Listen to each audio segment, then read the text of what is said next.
All right, it's been a while since we actually did something like this in this series, in fact, and I don't know why I stopped it. Probably because I thought it was boring and not good, but actually for a series, I think it's probably the most viewed on my channel, so we're bringing it back. See, back then when I started that, those were lenses that I had in high school because I couldn't afford actual lenses. But like now I just use stuff like this. This is the Sony 24-105. Arguably one of my favorite lenses. I like it for photos and video, and truthfully, I think it's my all-time favorite lens. Right now, I currently have the Sony 20-70 on, so you know, look, wow, look how wide I can go. Wow, now you can see the box. Point being that when I started this series, those were the lenses that I literally had and used for videos and photos. But now I have actual lenses that, you know, just work and you just point and shoot. But I figured it'd be fun to bring back, and I think using older lenses are kind of cool. But for this specifically, I bought this probably 3 months ago. This is a used lot of old lenses. Not just old lenses. Oh, let me put that down. Not just old lenses, but also used for parts.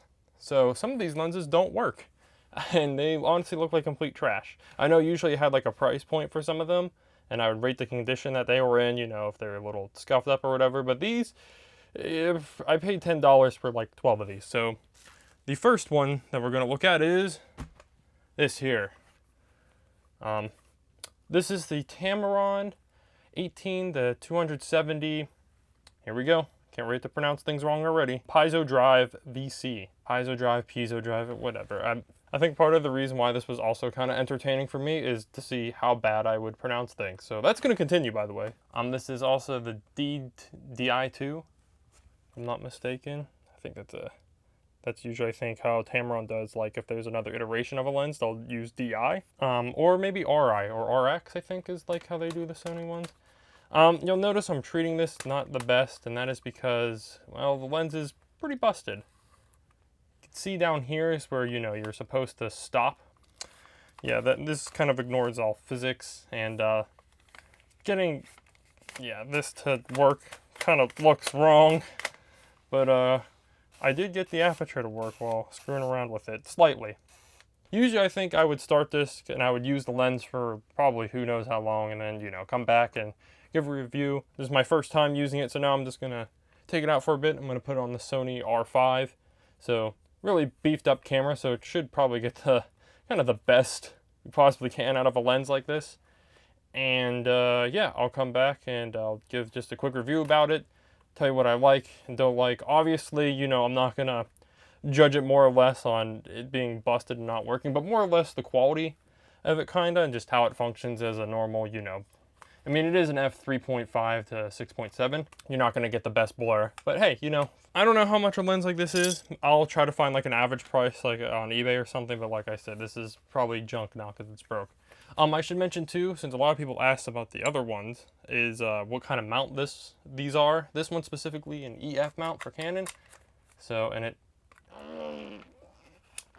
really hard to get on there. So yeah, I'll take it out for a little bit, and what'll be like not even a second, I'll be back and just give a quick review about it. I should also mention too, all the photos and videos that I've taken with this and the R5 is just, it's not colored, there's no adjustments made, it's just the standard settings for everything straight out of the camera. And yeah, I will say for this, I mean, you can tell it literally got more broken as I was using it.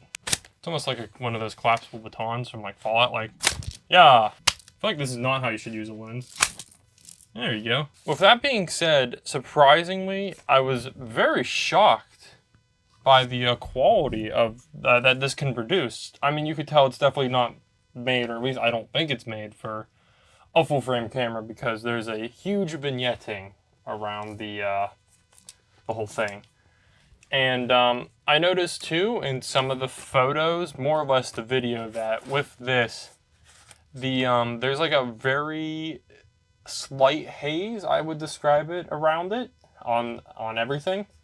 And that's why it was a little bit harder to tell when I was actually focusing things. But no, as much as I hate to admit it, this lens is it's pretty good. I actually don't mind the glass on it. The image quality isn't perfect with the zooms, but like it's there, and when you do wider shots, it, again, I wish I could tell you how wide I was going, but it was mostly kind of like this was the most zoomed, and then this was probably the widest. When I had it like this, I just couldn't get this to really focus that well. The footage was in 4K 60 that I took, standard, so it would match up with this camera right here. But no, actually, I was very kind of happy with the quality that this lens, but for the most part, yeah, the quality of this lens is not terrible at all. Yeah, that'll be it for this video.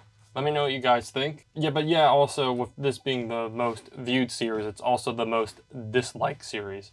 In fact, I think every video has more dislike than likes. Hey, which is fine with me.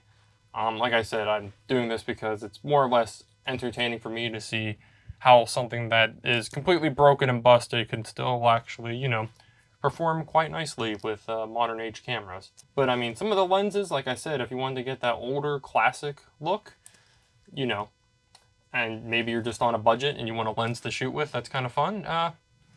That's kind of why more or less I like this series, and I think I'm going to bring it back. And feel free to let me know if I mispronounced anything below. Like I said, that is Piezo Drive or Piezo Drive. But yeah, that'll be it. Thanks for watching.